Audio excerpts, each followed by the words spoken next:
संविधान के पिछले क्लास में हम लोग जो है राष्ट्रपति की शक्ति या राष्ट्रपति के कार्य के बारे में चर्चा कर रहे थे। तो हमने देखा कि राष्ट्रपति को 7 प्रकार की शक्ति प्राप्त है, जिसमें हमने पहले पढ़ा कार्यपालिका शक्ति, दूसरा विधायी शक्ति, तीसरा न्यायिक शक्ति, चौथा आपका वित्तीय शक्ति, पांचवा सैन्य शक्ति, छठवा जो है आपका कूटनीतिक शक्ति और सातवां था कौन सा, आपातकाल की शक्ति। तो जो राष्ट्रपति को 7वां शक्ति प्राप्त है, जिसको आपातकाल की शक्ति कहते हैं, वो संविधान के पूरे एक भाग में वर्णित है और वो भाग कौन सा है, 18। तो भाग 5 पढ़ते पढ़ते ही राष्ट्रपति की शक्ति अगर हम पढ़ रहे हैं तो हमको भाग 18 पढ़ना पड़ेगा, क्योंकि भाग 18 में वर्णित आपातकाल जो है वो किसकी शक्ति है, राष्ट्रपति की शक्ति है। तो राष्ट्रपति की शक्ति के अंतर्गत ही आज हम लोग पढ़ेंगे भाग 18 कौन सा, आपातकाल। ठीक है, तो भाग 18 किसको बताया गया है, आपातकाल को बताया गया है। और ये अनुच्छेद नंबर 352 से लेकर 360 तक है। अनुच्छेद नंबर 352 से लेकर कहां तक है, 360 तक है। और ये आपातकाल किस देश से लिया गया है, जर्मनी के, है ना, जर्मनी के संविधान से लिया गया है। ठीक है, तो आपातकाल जो है वो भाग 18 में अनुच्छेद नंबर 352 से लेकर 360 के बीच है। और ये किस देश से लिया गया है, तो जर्मनी से लिया गया है। भारत में आपातकाल की शक्ति राष्ट्रपति के पास है। और भारत में 3 प्रकार के आपातकाल है। भारत में कितने प्रकार के आपातकाल है, 3 प्रकार के आपातकाल हैं। पहला है आपका राष्ट्रीय आपातकाल, पहला है राष्ट्रीय आपातकाल, दूसरा है संवैधानिक आपातकाल, दूसरा है संवैधानिक आपातकाल, और तीसरा है वित्तीय आपातकाल, वित्तीय आपातकाल। ठीक है, ये जो संवैधानिक आपातकाल है इसी को ही राष्ट्रपति शासन बोलते हैं, राष्ट्रपति शासन। ठीक है, तो भारत में कितने प्रकार के आपातकाल हैं, 3 प्रकार के आपातकाल हैं। राष्ट्रीय आपातकाल, एक है आपका कौन सा, संवैधानिक आपातकाल, और एक कौन सा है, वित्तीय आपातकाल। राष्ट्रीय आपातकाल लिखा गया है 352 में। अनुच्छेद नंबर किस में लिखा गया है, 352 में, है ना। तो अनुच्छेद नंबर 352 में कौन सा आपातकाल है, राष्ट्रीय आपातकाल।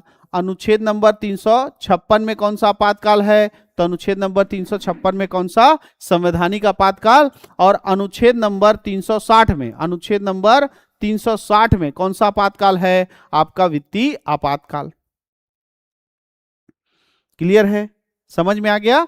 तो भाग 8 में कौन सा है, आपातकाल उपबंध है। कौन से अनुच्छेद से कौन से अनुच्छेद तक, अनुच्छेद नंबर 352 से लेकर 360 तक। ठीक है, ये किस देश के संविधान से लिया गया है, जर्मनी से लिया गया है। और भारत में कितने प्रकार के आपातकाल हैं, तो भारत में 3 प्रकार के आपातकाल हैं। कौन कौन सा आपातकाल है, राष्ट्रीय आपातकाल, संवैधानिक आपातकाल और वित्तीय आपातकाल। राष्ट्रीय आपातकाल कौन से अनुच्छेद में है, 352 में। संवैधानिक आपातकाल किस अनुच्छेद में है, 356 में। वित्तीय आपातकाल किस अनुच्छेद में है, अनुच्छेद नंबर 360। ठीक, अब इन तीनों के बारे में विस्तार से पढ़ेंगे कि क्या होता है राष्ट्रीय आपातकाल, क्या होता है संवैधानिक आपातकाल और क्या होता है वित्तीय आपातकाल, क्यों लगता है, कैसे लगता है, सबके बारे में। तो सबसे पहले चर्चा करेंगे किसके बारे में, राष्ट्रीय आपातकाल।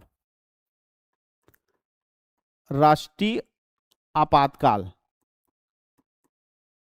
कौन से अनुच्छेद में बताया गया, अनुच्छेद नंबर 352 में। ठीक, ये कहा गया कि भारत में राष्ट्रीय आपातकाल 3 कारणों से लगेगा। राष्ट्रीय आपातकाल में यह होता है कि जितने भी नियम कानून हैं वो शिथिल हो जाते हैं और पूरा जो दारोमदार है वो किसके अंतर्गत आ जाता है, केंद्र सरकार के अंतर्गत आ जाता है। संसद को पूरा कानून बनाने का पावर मिल जाता है, राष्ट्रपति जो है मेन हो जाता है। क्लियर है किसमें, राष्ट्रीय आपातकाल। ये लगाया क्यों जाता है, तो इसके संविधान में 3 कारण बताए गए थे। मूल संविधान में कितने कारण बताए गए थे, 3 कारण बताए गए थे कि यदि देश में क्या होता है, युद्ध होता है। पहला कारण क्या बताया गया, युद्ध, कि युद्ध होगा तो क्या कर सकते हैं, आपातकाल लगा सकते हैं। आक्रमण होगा, बाह्य आक्रमण, ये दोनों एक है सर, ऐसा करके लग रहा होगा नहीं। देखो, आपके ऊपर कोई हमला कर रहा है, आपके ऊपर कोई हमला कर रहा है तो वो क्या है, आक्रमण है। क्या है, आक्रमण। ठीक, जवाब में आप भी हमला कर रहे हो, जवाब में आप भी हमला कर रहे हो, अब दोनों के बीच क्या चालू हो गया, युद्ध। ठीक, तो भारत चुपचाप शांत बैठा है जी, कोई आके चालू हो गया अपना गोला बारूद बम, चीन हो चाहे पाकिस्तान हो, तो वो क्या होगा, बाह्य आक्रमण। और इधर से फिर हमारा सेना भी चालू चिल्ला दिया आक्रमण ऐसे करके, तो उधर से भी आक्रमण इधर से आक्रमण, तो क्या चालू हो गया, युद्ध। क्लियर है, तो युद्ध होगा या बाह्य आक्रमण होगा, या तीसरा आंतरिक अशांति। क्या लिखा गया था, आंतरिक अशांति, आंतरिक अशांति। आंतरिक अशांति को डिफाइन नहीं किया गया था, आंतरिक अशांति को डिफाइन नहीं किया गया था कि क्या आंतरिक अशांति। इसको यह कहा गया था कि देश में अगर लगे कि माहौल खराब हो रहा है ना, तो भारत देश का जो शासन है वो क्या लगा सकता है, राष्ट्रीय आपातकाल लगा सकता है। कोई डिफाइन नहीं किया गया था आंतरिक अशांति। ठीक, लेकिन क्या हुआ कि इसका कभी कभी गलत इस्तेमाल भी हो सकता है कि आंतरिक अशांति जो है वो डिफाइन नहीं किया गया था, है ना। और ऐसा हुआ भी था 1975 में, जब इंदिरा गांधी जी ने आंतरिक अशांति के कारण जो है क्या लगा दिया था, इमरजेंसी लगा दिया था, आपातकाल लगा दिया था। इमरजेंसी सुने ना, बीजेपी हमेशा बोलते रहती है कि कांग्रेस ने इमरजेंसी गलत तरीके से लगाई थी। हाँ, वही इमरजेंसी क्या कहलाता है, राष्ट्रीय आपातकाल। क्लियर है, तो मूल संविधान में कितने कारण बताए गए थे, 3 कारण बताए गए थे। पहला कारण क्या था, युद्ध, दूसरा कारण क्या था, और तीसरा कारण क्या था, आंतरिक अशांति। ठीक है, और आंतरिक अशांति को कोई परिभाषित नहीं किया गया था, और यह भी नहीं था कि अगर पूरा मंत्रिमंडल को पूछा जाए, सीधा राष्ट्रपति जो है पावर दिया गया था राष्ट्रपति को कि वो सीधा क्या कर सकता है, राष्ट्रीय आपातकाल लगा सकता है कभी भी। ठीक, लेकिन जब 1975 में वो इमरजेंसी लगा और 1978 में जब नई सरकार बनी, पहली गैर कांग्रेसी सरकार मोरारजी देसाई की, तब उन्होंने एक संविधान संशोधन लाया, वो था 44वां संविधान संशोधन 1978। कौन सा संविधान संशोधन आया, 44वां, है ना, 44वां संविधान संशोधन 1978। और सबसे पहले कहा कि ये आंतरिक अशांति को सफेदा मारो, और आंतरिक अशांति के जगह लिखाओ सशस्त्र विद्रोह। क्या लिखो, सशस्त्र विद्रोह, कि अगर देश में कहीं पर हथियार से लड़ाई झगड़ा हो रहा है तब जो है क्या लगेगा, राष्ट्रपति शासन लगेगा। आंतरिक अशांति का मतलब ये थोड़े है कि मोला दुख पड़ गए, है नहीं, और राष्ट्रपति को दुख हो गया कुछ बेचारा को, है नहीं, दिल टूट गया, तो वो आंतरिक, मेरे आंतरिक अशांति आ गया है करके राष्ट्रपति शासन थोड़ी लगाएगा। आंतरिक अशांति का मतलब क्या है, अंदर से अशांत, तो राष्ट्रपति अशांत हो गया, बेचारा दिल टूट गया, तो राष्ट्रीय आपातकाल थोड़ी लगा देगा। इसीलिए 44वां संविधान संशोधन 1978 में कहा गया कि आंतरिक अशांति को हटाओ, सफेदा लगाओ उस पे, और उसके जगह क्या लिखो, सशस्त्र विद्रोह। यानी अब भी राष्ट्रीय आपातकाल कितने कारण से लगेगा, 3 ही कारण से लगेगा, युद्ध, बाह्य आक्रमण और कौन सा, सशस्त्र विद्रोह। दूसरा चीज लिखो जी, और राष्ट्रपति को जब मन करे तब वो क्या लगा देता है, राष्ट्रीय आपातकाल लगा देता है, रात के 12 बजे घोषणा कर देता है। अब ऐसा नहीं चलेगा, लिखा गया कि मंत्रिमंडल के लिखित परामर्श पर, मंत्रिमंडल के लिखित परामर्श पर राष्ट्रपति जो है क्या लगाएगा, राष्ट्रीय आपातकाल। किसके परामर्श पर, मंत्रिमंडल, मंत्रिमंडल के लिखित परामर्श पर, लिखित परामर्श। देखो अब यहां पर ये जो लाइन है, मंत्रिमंडल शब्द जो है, इसको बहुत इंपॉर्टेंट है, याद रखना।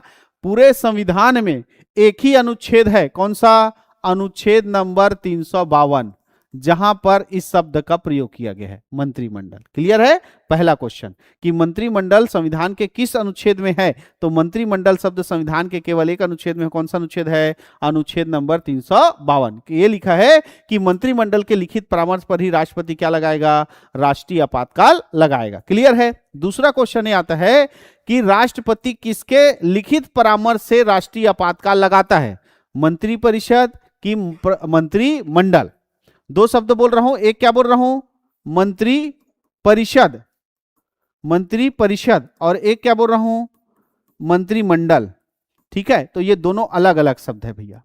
मंत्री परिषद मतलब जैसे अभी प्रधानमंत्री कौन है, नरेंद्र मोदी, तो उसके मेन मेन मंत्री अलग है विभागों के, जैसे गृह मंत्री, रक्षा मंत्री, वित्त मंत्री, ये मेन मेन मंत्री हैं, ठीक। उसके अलावा छोटे छोटे और मंत्री हैं, राज्य वित्त मंत्री, उनका सहयोग करने के लिए उप मंत्री। पूरा जो मंत्री है वो क्या कहलाता है? मंत्री परिषद कहलाता है। वो क्या कहलाता है? मंत्री परिषद। लेकिन जो मुख्य मुख्य विभागों के, गृह मंत्री, रक्षा मंत्री, वित्त मंत्री जैसे मुख्य मुख्य विभागों के जो मंत्री हैं वो क्या कहलाते हैं? मंत्रिमंडल। क्लियर है? तो सारे मंत्रियों को नहीं बोल रहा है, केवल मुख्य मुख्य मंत्रियों को ही क्या बोल रहा है? मंत्रिमंडल। जो कैबिनेट बोलते हैं ना, कैबिनेट का बैठक ऐसे करके, तो ये मंत्रिमंडल को ही क्या बोलते हैं? कैबिनेट। जो प्रमुख प्रमुख मंत्री होते हैं उसी के समूह को ही क्या कहा जाता है? मंत्रिमंडल कहा जाता है। तो ध्यान रखना कि राष्ट्रीय आपातकाल जो है वो मंत्री परिषद नहीं, किसके लिखित परामर्श पर? मंत्रिमंडल के लिखित परामर्श पर भी क्या होगा? लागू होगा। क्लियर है? तीसरा चीज इसमें जोड़ाया गया कि राष्ट्रीय आपातकाल जो है पूरे देश में तो लगाया जाता है, तो पूरे देश के साथ साथ अगर राष्ट्रपति को लगे कि किसी एक कोने में जरूरत है तो किसी एक कोने में ही लगा। अब जैसे युद्ध हो रहा है, पाकिस्तान ने हमला कर दिया, ठीक है, पाकिस्तान ने हमला कर दिया किधर पे? जम्मू कश्मीर वाले एरिया पे, तो राष्ट्रीय आपातकाल लगेगा तो जम्मू कश्मीर पे लग जाएगा, ज्यादा से ज्यादा पंजाब में लग जाएगा बॉर्डर लगा करके, या गुजरात में। अब उसको तमिलनाडु में लगा, क्या काम बताओ तो? है कि नहीं है? या दंगा फसाद हो रहा है, सशस्त्र विद्रोह के कारण हम क्या लगा सकते हैं? राष्ट्रीय आपातकाल लगा सकते हैं। तो ये सशस्त्र विद्रोह जो है कहां हो रहा है? उत्तर प्रदेश में हो रहा है। तो छत्तीसगढ़ में राष्ट्रीय आपातकाल लगाने से कोई मतलब है क्या? नहीं। तो इसीलिए कहा गया, इसी संविधान संशोधन में तीसरा बात कहा गया कि जो राष्ट्रीय आपातकाल है पूरे देश में या किसी एक स्थान पर भी लगाया जा सकता है। पूरे देश में या देश के किसी एक स्थान पर भी राष्ट्रीय आपातकाल लागू किया जा सकता है। समझ में आ गया? राष्ट्रीय आपातकाल कितने कारण से होगा? 3 कारण से, है ना। मूल संविधान में लिखा गया था युद्ध, बाह्य आक्रमण और आंतरिक अशांति, लेकिन 44वां संविधान संशोधन 1978 में आंतरिक अशांति की जगह क्या लगा दिया? सशस्त्र विद्रोह। और उसके अलावा लिखा गया कि मंत्रिमंडल के लिखित परामर्श पर लगाएगा राष्ट्रपति राष्ट्रीय आपातकाल को, और या राष्ट्रीय आपातकाल लगेगा तो पूरे देश में भी लगा सकते हैं या देश के किसी एक कोने में भी लगा सकता है। क्लियर है? तो राष्ट्रीय आपातकाल लग गया, तो ये चलते रहेगा क्या? नहीं। राष्ट्रीय आपातकाल के जैसी घोषणा करेगा राष्ट्रपति, मान लो आज से राष्ट्रीय आपातकाल की क्या कर दिया? घोषणा कर दिया, तो 1 महीने के अंदर, 1 महीने तक वो जारी रहेगा। जैसे राष्ट्रपति ने आज घोषणा कर दिया कि आज से पूरे देश में क्या लग गया? राष्ट्रीय आपातकाल, ऐसा करके घोषणा कर दिया। तो आज से लेकर 1 महीना, तो आज कौन सा तारीख है? 27 तारीख। काली 26 जनवरी मना बूंदी खाओ, आज का हरे 27। तो 27 तारीख से अगले 27 फरवरी, 1 महीने तक वो राष्ट्रीय आपातकाल जारी रहेगा। लेकिन इस बीच में 1 महीने के अंदर में, है ना, संसद का सत्र बुलाना पड़ेगा। राष्ट्रपति को क्या बुलाना पड़ेगा? संसद का सत्र बुलाना पड़ेगा, और दोनों सदन को, राज्यसभा लोकसभा को बताना पड़ेगा कि मैंने क्या लगा दिया है? राष्ट्रीय आपातकाल लगा दिया है। ठीक, बताएगा 1 महीने के अंदर। और 1 महीने के भीतर अगर संसद, है ना, संसद को लगा कि भैया जो राष्ट्रपति ने राष्ट्रीय आपातकाल लगाया है वो एकदम सही लगा है, अभी इसको जारी रखना जरूरी है, तो 2/3 बहुमत से ये पास करेंगे कि राष्ट्रपति ने राष्ट्रीय आपातकाल लगाया है वो सही है। ऐसा संसद से 2/3 बहुमत से क्या होगा? पास होगा। 2/3 बहुमत मतलब विशेष बहुमत, समझ में ना? देखो, विशेष बहुमत और 2/3 बहुमत, एक होता है विशेष बहुमत और एक क्या कहलाता है? साधारण बहुमत। साधारण बहुमत में यह होता है 50% से ज्यादा, 50% से ज्यादा। जैसे 100 लोग हैं तो 51 अगर हो गया तो क्या हो गया? पास हो गया। 2/3 का मतलब है कि अगर 300 लोग हैं तो इसका 2/3, 300 लोग हैं 2/3 मतलब 200। ठीक है, और मान लो साधारण बहुमत में 300 लोग हैं तो 150 से ज्यादा, 150 से प्लस, ये साधारण बहुमत है। आधा से ज्यादा क्या कहलाता है? साधारण बहुमत। और 2/3 विशेष बहुमत मतलब उसका क्या है? 2/3। क्लियर है? दोनों समझ में आ गया? तो 1 महीने तक जारी रहेगा, और इस 1 महीने के बीच संसद से 2/3 बहुमत से क्या होना चाहिए? पारित होना चाहिए। तब जो राष्ट्रीय आपातकाल है वो कितने महीने तक जारी रहेगा? 6 महीने तक जारी रहेगा। क्लियर है? समझ में आया? राष्ट्रपति ने राष्ट्रीय आपातकाल का क्या कर दिया? घोषणा कर दिया। कितने महीने तक रहेगा? 1 माह तक रहेगा। और 1 माह के भीतर संसद में किस तरह से, विशेष बहुमत से, विशेष बहुमत से, ठीक है, विशेष बहुमत से पारित होगा, तब ये कितने महीने चलेगा, 6 महीना चलेगा। अब 6 महीने के बाद क्या होगा सर, है ना, तो 6 महीने के बाद अगर संसद को फिर लगता है कि राष्ट्रीय आपातकाल जारी रखना है, तो फिर 2/3 बहुमत से यानी कि विशेष बहुमत से फिर पास करेगा, फिर 6 महीना चलेगा। फिर 6 महीने बाद लगता है तो फिर 2/3 बहुमत से पास होगा, फिर 6 महीना। ऐसे 6-6 महीने में संसद से पास कराते जाओ, राष्ट्रीय आपातकाल को साले साल चलाते जाओ। समझ में आया? जितना बार वो पास होगा उतने 6 महीने तक वो बढ़ते जाएगा।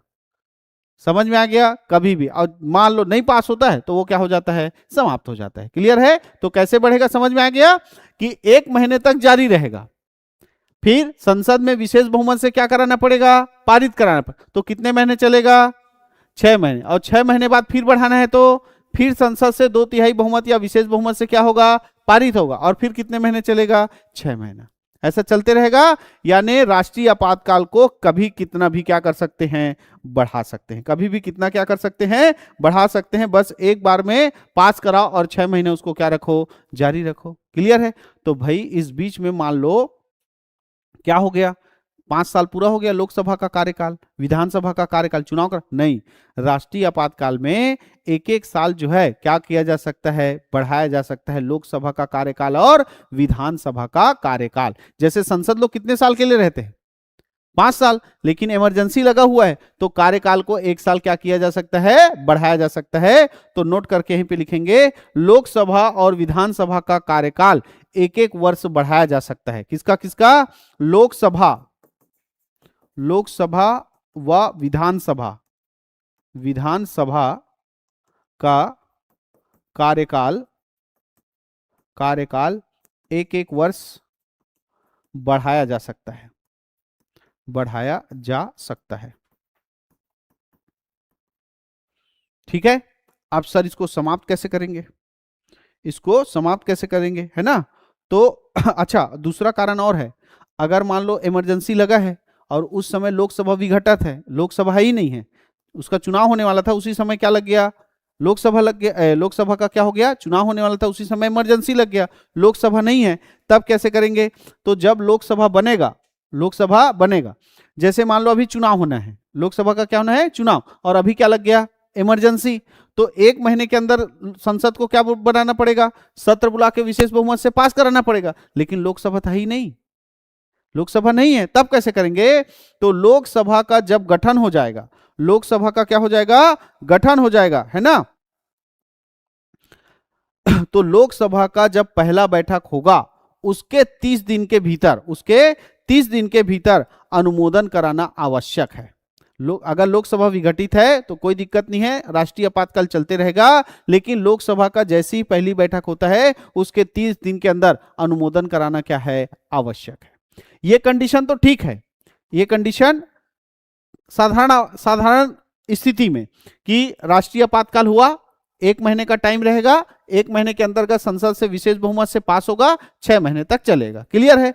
लेकिन घोषणा हो गया, लोकसभा नहीं है, लोकसभा क्या है, विघटित है, तब कैसे करेंगे? तो लोकसभा का पहला बैठक होगा, विघटित होने के बाद फिर गठित होगा, तो उसके पहले बैठक के 30 दिन के अंदर उसे विशेष बहुमत से क्या कराना पड़ेगा, पारित कराना पड़ेगा, और नहीं तो 30 दिन के अंदर अगर नहीं होता है तो आपातकाल क्या हो जाता है, समाप्त हो जाता है। क्लियर है? और दूसरा तरीका है कि राष्ट्रपति जब चाहे राष्ट्रीय आपातकाल को क्या कर सकता है, वापस ले सकता है। आज लगाया, संसद ने पास कर दिया, 4 दिन चला, राष्ट्रपति को लग रहा है कि अब जरूरत नहीं है, तो राष्ट्रपति कभी भी क्या कर सकता है, वापस ले सकता है, कभी भी समाप्त कर सकता है। लेकिन राष्ट्रीय आपातकाल लगा हुआ है, राष्ट्रपति जो है उसको वापस ले ही नहीं रहा है, मरन बढ़िया चलने दो, ऐसे करके राष्ट्रपति उसको क्या कर रहा है, चलने दे रहा है, तब कैसे करेंगे? तो संसद के 1/10 सदस्य, संसद के 1/10 सदस्य जो है आपातकाल को वापस लेने के लिए, है ना, वापस लेने के लिए एक प्रस्ताव जो है ना, एक प्रस्ताव जो है राष्ट्रपति को देंगे, है ना। लोकसभा के कुल सदस्य का, लोकसभा का ना, संसद का नहीं, लोकसभा के कितने सदस्य, 1/10 सदस्य जो है आपातकाल को वापस लेने का संकल्प लेंगे, है ना, एक प्रस्ताव रखेंगे और 14 दिन पहले राष्ट्रपति को सूचित करेंगे, 14 दिन पहले है ना, ऐसी सूचना प्राप्त होने के 14 दिन के भीतर लोकसभा में विशेष बैठक आयोजित की जाएगी और यदि लोकसभा साधारण बहुमत से आपातकाल को वापस लेने का प्रस्ताव पास कर देता है तो राष्ट्रपति को आपातकाल क्या लेना पड़ता है, वापस लेना पड़ता है। समझ में आ गया? एक बार फिर से समझते हैं, वापस कैसे होगा कि लोकसभा के कितने सदस्य, 1/10 सदस्य, ठीक है, ये संकल्प प्रस्ताव लाते हैं लोकसभा में कि राष्ट्रीय आपातकाल को क्या लेना चाहिए, वापस लेना चाहिए। तो इसके 14 दिन के अंदर लोकसभा में क्या होगा, विशेष बहुमत होगा और विशेष बैठक होगा और साधारण बहुमत से अगर लोकसभा कह दे कि राष्ट्रीय आपातकाल को वापस लेना चाहिए तो राष्ट्रपति जो है राष्ट्रीय आपातकाल को क्या लेगा, वापस लेगा। क्लियर है? तो ऐसा 3 तरीका है जिससे राष्ट्रीय आपातकाल लगता है, युद्ध, बाह्य आक्रमण और सशस्त्र विद्रोह। कहे ना, मंत्रिमंडल के लिखित परामर्श पे लगता है, पूरे देश में लग सकता है या किसी एक भाग में लग सकता है। जब राष्ट्रीय आपातकाल लगता है तो 1 महीने तक वो जारी रहता है। इस 1 महीने के अंतर्गत संसद से विशेष बहुमत यानी कि कौन से बहुमत से, 2/3 बहुमत से अगर पास हो जाता है तो राष्ट्रीय आपातकाल कितने महीने चलता है, 6 महीने। ऐसा और आगे बढ़ा सकते हैं क्या, तो ऐसा फिर विशेष बहुमत से पास होकर फिर 6 महीना बढ़ा सकते हैं, फिर विशेष बहुमत से पास कराकर फिर 6 महीने से कितने वर्षों तक क्या कर सकते हैं, राष्ट्रीय आपातकाल को बढ़ा सकते हैं। अगर राष्ट्रीय आपातकाल उस समय लगता है जब लोकसभा विघटित है तो लोकसभा का जब पहला बैठक होगा उसके 30 दिन के अंदर जो है विशेष बहुमत से पास कराना पड़ेगा, तब ये 6 महीने तक जारी रहेगा, नहीं तो 30 दिन के अंदर क्या हो जाएगा, समाप्त माना जाएगा। ठीक है, इस स्थिति में लोकसभा और विधानसभा का कार्यकाल 1-1 वर्ष क्या किया जा सकता है, बढ़ाया जा सकता है। और जब वापस लेना होता है तो राष्ट्रपति कभी भी राष्ट्रीय आपातकाल को क्या ले सकता है, वापस ले सकता है। या दूसरा है कि लोकसभा के 1/10 सदस्य ये संकल्प पारित करते हैं कि राष्ट्रीय आपातकाल वापस लिया जाए तो 14 दिन के भीतर लोकसभा का विशेष बैठक होता है और साधारण बहुमत से अगर राष्ट्रीय आपात को वापस लेने का प्रस्ताव पारित हो जाता है तो राष्ट्रपति जो है राष्ट्रीय आपातकाल को क्या लेता है, वापस लेता है। क्लियर है, समझ में? अब इस पे प्रभाव क्या पड़ता है, राष्ट्रीय आपातकाल में प्रभाव क्या पड़ता है, तो अनुच्छेद नंबर 353 में लिखा है। प्रभाव को किस में लिखा है, अनुच्छेद नंबर 353 में। देखो, सबसे पहले याद रखना, राष्ट्रीय आपातकाल जब लगता है ना, तो 3 सूची है, संघ सूची, समवर्ती सूची और राज्य सूची। तो संघ सूची पर कानून कौन बनाता है, केंद्र सरकार। समवर्ती सूची पर दोनों कानून बनाते हैं, लेकिन राज्य सूची पर कानून कौन बनाता है, राज्य सरकार। लेकिन जैसी राष्ट्रीय आपातकाल लगता है, राज्य सूची के विषयों पर कानून कौन बना सकता है, केंद्र सरकार। केंद्र सरकार यानी कि संसद। कौन बना सकता है, केंद्र सरकार या संसद जो है क्या बना सकता है, कानून बना सकता है। यानी राज्य का जो सरकार है वो पूरी तरह से क्या हो जाता है, शिथिल, निलंबित नहीं होता है, निलंबित नहीं होता। जैसे मान लो छत्तीसगढ़ में क्या लग गया, राष्ट्रीय आपातकाल लग गया, पूरे देश में या किसी एक क्षेत्र में लगा सकते हैं ना, तो हमारे छत्तीसगढ़ में राष्ट्रीय आपातकाल लग गया। तो राष्ट्रीय आपातकाल लगेगा तो क्या विष्णुदेव की सरकार स्थगित हो जाएगी, नहीं। लेकिन विष्णुदेव की जो सरकार है वो किसी भी प्रकार का कानून नहीं बना सकेगा। कानून बनाने का अधिकार किसको मिल जाएगा, केंद्र सरकार को। समझ में आ गया? तो आपको क्वेश्चन आता है कि राष्ट्रीय आपातकाल के दौरान राज्य की सरकार निलंबित हो जाती है कि नहीं, तो निलंबित नहीं होती है, केंद्र के दिशा निर्देश में काम करती है और राज्य सूची पर कानून कौन बनाता है, केंद्र सरकार या संसद बनाता है। यह पहला प्रभाव समझ में आ गया। दूसरा प्रभाव जो है वो अनुच्छेद नंबर 358 में लिखा है। किसमें लिखा है, 358 में लिखा है। यह लिखा है कि यदि राष्ट्रीय आपातकाल युद्ध और किसके कारण हो रहा है, बाह्य आक्रमण के कारण हो रहा है, लग रहा है, यदि राष्ट्रीय आपातकाल युद्ध और बाह्य आक्रमण के कारण लग रहा है तो अनुच्छेद नंबर 19 क्या है, स्वतंत्रता का अधिकार, ये स्वतः ही क्या हो जाएगा, समाप्त हो जाएगा। स्वतः ही क्या हो जाएगा, समाप्त। जैसे ही राष्ट्रपति ने घोषणा किया कि हमारे देश में आक्रमण हो गया है, हमारे देश में युद्ध चल रहा है जिसके कारण आज से राष्ट्रीय आपातकाल लगता है, तो समझ लेना स्वतंत्रता का अधिकार क्या हो गया, समाप्त। मतलब ना आप कहीं पर घूम सकते हो, ना आप कहीं पर कुछ खरीद सकते हो, ना व्यापार कहीं पर जाकर कर सकते, जैसा चल रहा है वैसे ही चलते रहेगा। अनुच्छेद नंबर 19 सीधा सीधा क्या हो जाएगा, समाप्त। क्लियर है। लेकिन अगर सशस्त्र विद्रोह के कारण लगता है, तीसरा कारण है ना, सतत्र विद्रोह के कारण लगता है, तो ये अनुच्छेद नंबर 19 जो है स्वतः समाप्त नहीं होता, अपने आप समाप्त नहीं होता, ये राष्ट्रपति के घोषणा से समाप्त होता है। यानी सशस्त्र, जैसे राष्ट्रपति ने कहा कि आज से छत्तीसगढ़ में दंगा फसाद हो रहा है, तो आज से छत्तीसगढ़ में क्या लगता है, राष्ट्रीय आपातकाल लगता है। तो राष्ट्रीय आपातकाल का कारण क्या बताया गया, सतत्र विद्रोह, तो ऑटोमेटिक बंद हो जाएगा क्या आपका अनुच्छेद नंबर 19? नहीं, इसी के साथ राष्ट्रपति घोषणा करेगा कि सशस्त्र विद्रोह के कारण छत्तीसगढ़ में राष्ट्रीय आपातकाल लग रहा है, तो आज से अनुच्छेद नंबर 19 छत्तीसगढ़ में क्या रहेगा, निरसित रहेगा, समाप्त रहेगा, निलंबित रहेगा।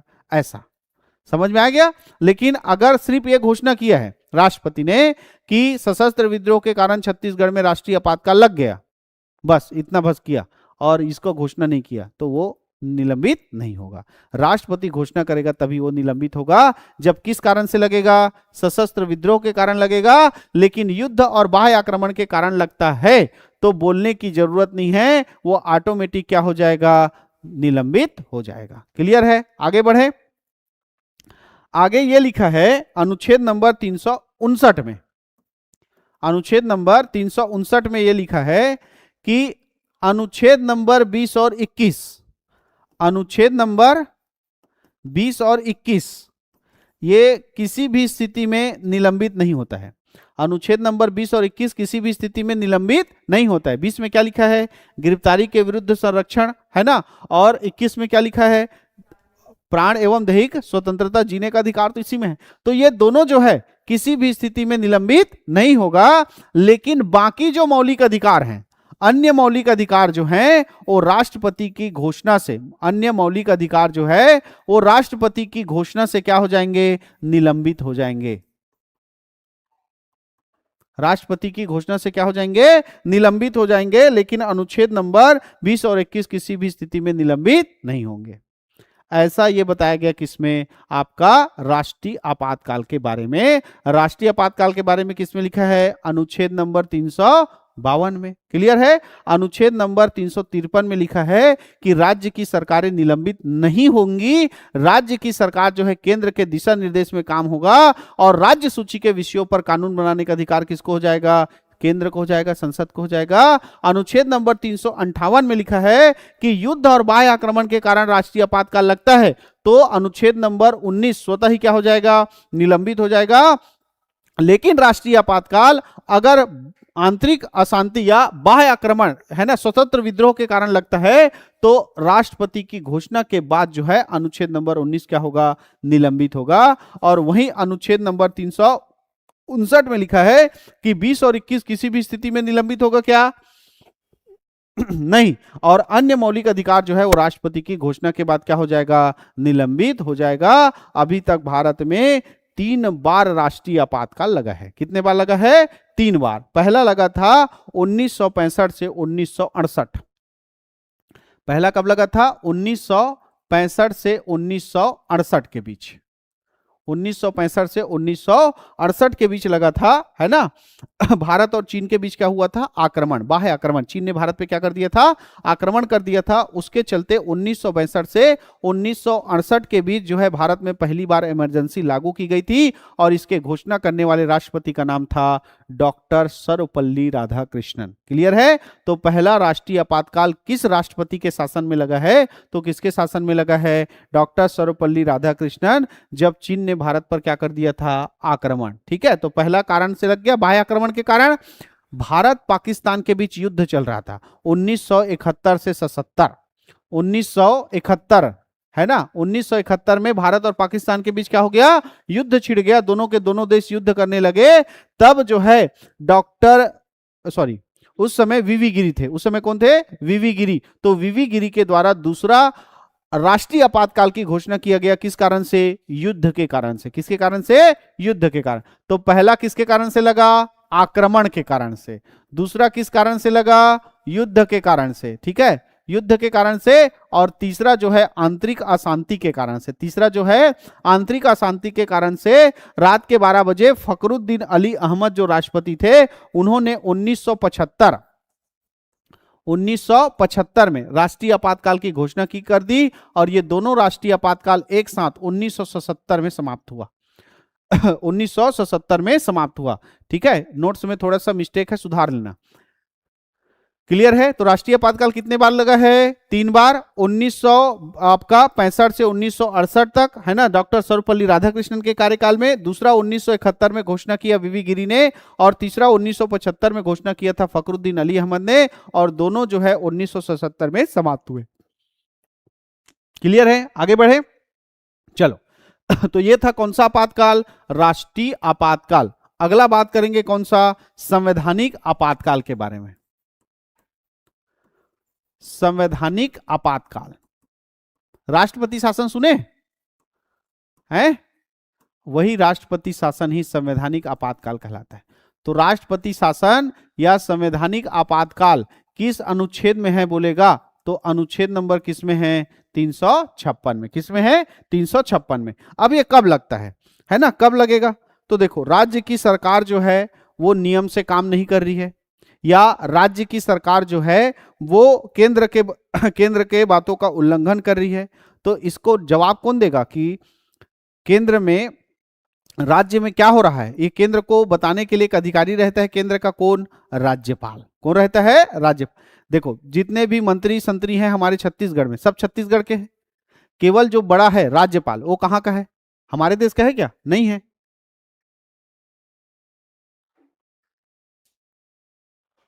ठीक है, तो राज्यपाल हमारे, उसको कौन भेजा है? छत्तीसगढ़ में केंद्र सरकार भेजा है। तो यही राज्यपाल जो है देखेगा कि राज्य का जो सरकार है वो ठीक से काम कर रहा है कि नहीं कर रहा है। अगर राज्यपाल को लगेगा कि जो राज्य की सरकार है वो नियम से काम नहीं कर रही है या केंद्र के नियमों का उल्लंघन कर रही है, तो राज्यपाल प्रतिवेदन भेजेगा किसको? राष्ट्रपति को, है ना। राज्यपाल जो है किसको प्रतिवेदन भेजेगा? राष्ट्रपति को। तो राज्यपाल के प्रतिवेदन पर, प्रतिवेदन पर राष्ट्रपति जो है क्या लगाता है? राष्ट्रपति शासन या संवैधानिक आपातकाल किसी एक राज्य में। समझ में आ गया? तो अनुच्छेद नंबर 356 के तहत राष्ट्रपति राज्यपाल के प्रतिवेदन के आधार पर या किसी अन्य माध्यम से अगर राष्ट्रपति को सूचना मिलता है, तो उस आधार पर राष्ट्रपति जो है राज्य में क्या लगाता है? संवैधानिक आपातकाल। तो संवैधानिक आपातकाल कहां लगता है? राज्य में लगता है। संवैधानिक आपातकाल कहां लगता है? राज्य में। जबकि राष्ट्रीय आपातकाल कहां लगता है? पूरे देश में, या देश के किसी एक स्थान पर, एक कोने पर भी छुक दान भस्म में बस क्या लगाया जा सकता है? राष्ट्रीय आपातकाल। क्लियर है? समझ में आया? तो राष्ट्रीय आपातकाल जो है वो कौन लगाता है? राष्ट्रपति लगाता है। और कहां लगाता है? पूरे देश में या देश के किसी एक कोने में। और यही राष्ट्रपति जो है संवैधानिक आपातकाल राज्यपाल के प्रतिवेदन पर कहां लगाता है? राज्य में लगाता है। कहां लगाता है? राज्य में लगाता है। क्लियर है? समझ में आ गया? लग गया? किसी राज्य में, मान लो छत्तीसगढ़ में क्या लग गया? संवैधानिक आपातकाल, राष्ट्रपति शासन लग गया। तो अब 2 महीने के अंदर, कितने महीने के अंदर? 2 महीने के अंदर, जैसे ही घोषणा हुआ और घोषणा के कितने महीने के अंदर? 2 माह के अंदर संसद को सूचना दिया जाएगा। संसद को सूचना दिया जाएगा राष्ट्रपति के द्वारा कि क्या कर दिया गया है, मैंने फलाना राज्य में राष्ट्रपति शासन या संवैधानिक आपातकाल लगा दिया है। तो संसद को लगेगा कि हाँ राष्ट्रपति ने किया है वो सही है, तो संसद जो है उसको साधारण बहुमत से, कैसे बहुमत से? साधारण बहुमत से पारित कर देगा। संसद जो है कौन से बहुमत से? साधारण बहुमत से पारित कर देगा। और साधारण बहुमत से पारित हो गया तो कितने महीने तक रहेगा? 6 महीने तक रहेगा। कितने महीने तक जारी रहेगा? 6 महीने तक जारी रहेगा। क्लियर है? फिर 6 महीने बाद फिर अगर लगा तो फिर पास होगा, और फिर कितने महीने तक रहेगा? 6 महीने तक रहेगा। क्लियर है ना? 6 महीने तक रहेगा। अब कितना, 2 बार पास हो गया। पहली बार पास हुआ 6 महीने, फिर पास हुआ 6 महीने। 1 साल से ज्यादा नहीं हो सकता। 1 साल से ज्यादा नहीं हो सकता। 1 साल से ज्यादा केवल 2 कंडीशन में होगा। जो संवैधानिक आपातकाल है वो कितने साल से ज्यादा नहीं हो सकता? 1 साल से अधिक, 1 साल से अधिक नहीं हो सकता। और होगा तो केवल 2 कारण। पहला, देश में राष्ट्रीय आपातकाल लगा हो।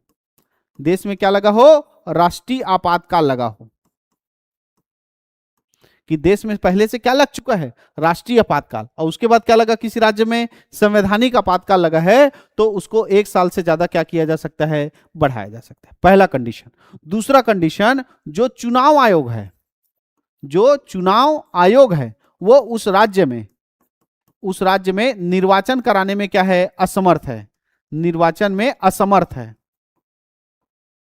अब भाई मान लो असम है, ठीक है, असम में 1 साल हो गया, क्या लगा है, संवैधानिक आपातकाल लगा है, राष्ट्रपति शासन लगा है।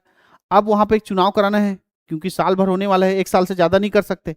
निर्वाचन आयोग को बोला गया कि वहां चुनाव कराओ, लेकिन वहां मनमाड़े पूरा क्या आया हुआ है, बाढ़ आया हुआ है, पानी से पूरा भरा हुआ है असम, तो निर्वाचन आयोग डोंगम थोड़ी जाकर चुनाव कराएगा, है कि नहीं है। तो वहां पर चुनाव आयोग निर्वाचन कराने में क्या हो गया, असमर्थ हो गया। ऐसे कंडीशन में 1 साल से बढ़ाया जा सकता है। इन दो कंडीशन में जो राष्ट्रपति शासन है उसको 1 साल से बढ़ाया जा सकता है, लेकिन किसी भी स्थिति में 3 साल से अधिक नहीं होना चाहिए, 3 साल से अधिक नहीं, 3 वर्ष से अधिक नहीं। किसी भी राज्य में जो संवैधानिक आपातकाल है या राष्ट्रपति शासन है वो कितने साल से अधिक नहीं होना चाहिए, 3 साल से अधिक नहीं होना चाहिए, ठीक है। और राष्ट्रपति जो है इसे कभी भी क्या कर सकता है, वापस ले सकता है।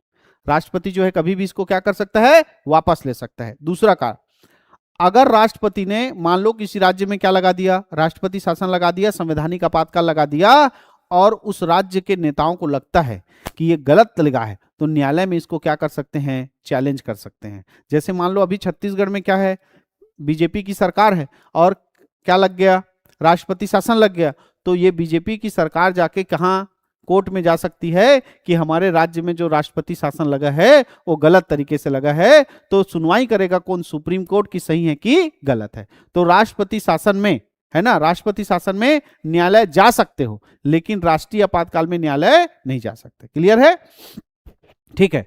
और जब राष्ट्रपति शासन लगता है तो राज्य की सरकार समाप्त हो जाती है या निलंबित हो जाती है। राज्य की सरकार, राज्य सरकार क्या हो जाती है, निलंबित। जैसे अभी छत्तीसगढ़ में राष्ट्रपति शासन लगेगा तो विष्णुदेव साय की सरकार जो है तुरंत क्या हो जाएगी, समाप्त, ठीक है। पूरा बागडोर किसके हाथ में आ जाएगा, राष्ट्रपति के हाथ में आ जाएगा। तो राष्ट्रपति जो है अपने अधिकारी, अपने किसी कर्मचारी या किसी भी व्यक्ति के द्वारा इस राज्य का क्या कराएगा, कार्यपालिका संचालन करवाएगा, है ना। जैसे मान लो छत्तीसगढ़ में क्या लग गया, राष्ट्रपति शासन, तो विष्णुदेव की सरकार क्या हो जाएगी, समाप्त। तो राष्ट्रपति बोलेगा राज्यपाल आज से तेरा काम तू संभाल भैया छत्तीसगढ़ को, जब तक चुनाव नहीं हो जाता। ऐसा क्लियर है। तो राष्ट्रपति शासन जब लगता है तो राज्य की सरकारें कैसी हो जाती है, निलंबित हो जाती है। राज्य की सरकारें कैसी हो जाती है, निलंबित हो जाती है। और सबसे पहला जो है राष्ट्रपति शासन लगा था पंजाब में। कहां लगा था, पंजाब में लगा था आपका 20 जून 1951। तो सबसे पहला आपका राष्ट्रपति शासन किस राज्य में लगा बोलेगा तो कौन से राज्य में लगा, पंजाब में, है ना। पंजाब में लगा है कब, 1951। कौन सा तारीख था, 20 जून। 20 जून 1951 को पहली बार राष्ट्रपति शासन का प्रयोग किया गया था, संवैधानिक आपातकाल का प्रयोग किया गया था। किस राज्य में, पंजाब में। सबसे ज्यादा कहां लगा है, तो सबसे ज्यादा लगा है मणिपुर और उत्तर प्रदेश में 10 बार। मणिपुर में भी 10 बार और उत्तर प्रदेश में भी कितने बार, 10 बार। क्लियर है। तो सबसे ज्यादा कहां लगा है पूछेगा तो मणिपुर और उत्तर प्रदेश। मणिपुर शायद ज्यादा हो गया है ना, मणिपुर को पहले रखना। मणिपुर और उत्तर प्रदेश सबसे ज्यादा लगा है। और सबसे लंबे समय तक कहां लगा था, तो सबसे लंबे समय तक लगा था जम्मू कश्मीर में। नया डाटा, पहले क्या था, पंजाब था। पहले पंजाब में लगा था 4 वर्ष 4 महीना और 15 दिन के लिए। पंजाब में पहले कितने दिन के लगा था, 4 वर्ष 4 महीना 15 दिन के लिए। लेकिन अभी जम्मू कश्मीर जब वो क्या बना, केंद्र शासित प्रदेश बना, तो वहां पर जो है 6 वर्ष 2 महीना और 20 दिन के लिए क्या लगा था, इमरजेंसी, है ना। तो राष्ट्रपति शासन लगा था 6 वर्ष 2 महीना और कितने दिन के लिए, 20 दिन के लिए। तो सबसे लंबा राष्ट्रपति शासन कहां लगा है, जम्मू कश्मीर में। क्लियर है। अब लास्ट पढ़ते हैं कौन सा, वित्तीय आपातकाल। वित्तीय आपातकाल एकदम सरल है। वित्तीय आपातकाल, वित्तीय आपातकाल ये अनुच्छेद नंबर कहां वर्णित किया गया है, 360 में। अनुच्छेद नंबर कहां वर्णित किया गया है, 360 में। राष्ट्रपति को लगता है कि भारत का है ना, जो साख है, वित्तीय साख है, या ये कहो कि भारत का जो संचित निधि आकस्मिक निधि है, जो फाइनेंशियल कंडीशन है वो बिगड़ गया है, भारत का जो फाइनेंशियल कंडीशन है वो बिगड़ गया है, तब राष्ट्रपति जो है किसकी घोषणा करता है? वित्तीय आपातकाल की घोषणा करता है। किसकी घोषणा करता है? वित्तीय आपातकाल की घोषणा करता है। और ये जो है वित्तीय आपातकाल की घोषणा हो गया, तो घोषणा होने के बाद कितने महीने के अंदर? 2 महीने के अंदर संसद से, 2 महीने के अंतर्गत संसद से जो है इसको क्या कराना पड़ेगा? सम्मुख रखना पड़ता है। और दोनों सदन में ये पास हो गया तो फिर वित्तीय आपातकाल क्या रहता है? जारी रहता है। ठीक है। 2 महीने के अंतर्गत लेना पड़ता है, जारी रहता है। और इस स्थिति में अगर वित्तीय आपातकाल लगा हुआ है तो राष्ट्रपति जो है एक चपरासी से लेकर, है ना, सर्वोच्च न्यायालय के मुख्य न्यायाधीश तक का पेमेंट क्या कर सकता है? काट सकता है, रोक सकता है। भारी खतरनाक होता है कौन सा का आपातकाल? वित्तीय आपातकाल। कैसे खतरनाक होता है बताऊं? अभी आपका रोटी जो खरीदते हो मार्केट में, ज्यादा से ज्यादा 5 रुपया, 5 स्टार होटल में गए 10 रुपया, 20 रुपया, है कि नहीं है? लेकिन जब वित्तीय आपातकाल लगता है, वित्तीय आपातकाल मतलब पैसे की कमी, तो पैसे की जब कमी होती है तो वस्तु का मूल्य क्या हो जाता है? बढ़ जाता है। जैसे आपकी जेब में पैसा नहीं रहेगा तो 10 किलो का जो टमाटर है वो भी बहुत महंगा रहता है, और जब आपके जेब में लाखों रुपया पड़ा रहता है तो टमाटर 100 रुपया किलो रहेगा तो भी 5 किलो तौल, ऐसा बोलते हो, है नहीं? तो पूरे देश में क्या है? पैसे की कमी हो गई है, तभी तो क्या लगाया गया है? वित्तीय आपातकाल। तो वस्तुओं का रेट बढ़ जाता है, वो 20 रुपया में मिलने वाला रोटी 2000 रुपया का हो जाएगा, आपको पता नहीं चलेगा। इतना खतरनाक होता है वित्तीय आपातकाल, है ना। और भगवान की कृपा है कि अभी तक भारत में वित्तीय आपातकाल नहीं लगा है। 4 नरियर और फोड़ना कि कभी भी वित्तीय आपातकाल ना लगे। क्लियर है? तो ये है भारत में 3 आपातकाल: राष्ट्रीय आपातकाल, आपका संवैधानिक आपातकाल, और कौन सा? वित्तीय आपातकाल। क्लियर है? हमने राष्ट्रपति की शक्ति पढ़ते पढ़ते भाग 18 भी पढ़ लिया। वापस भाग 5 में जाएंगे और राष्ट्रपति के बाद किसकी चर्चा करेंगे? उपराष्ट्रपति की। लेकिन आज नहीं, अगली क्लास में। आज के लिए इतना ही।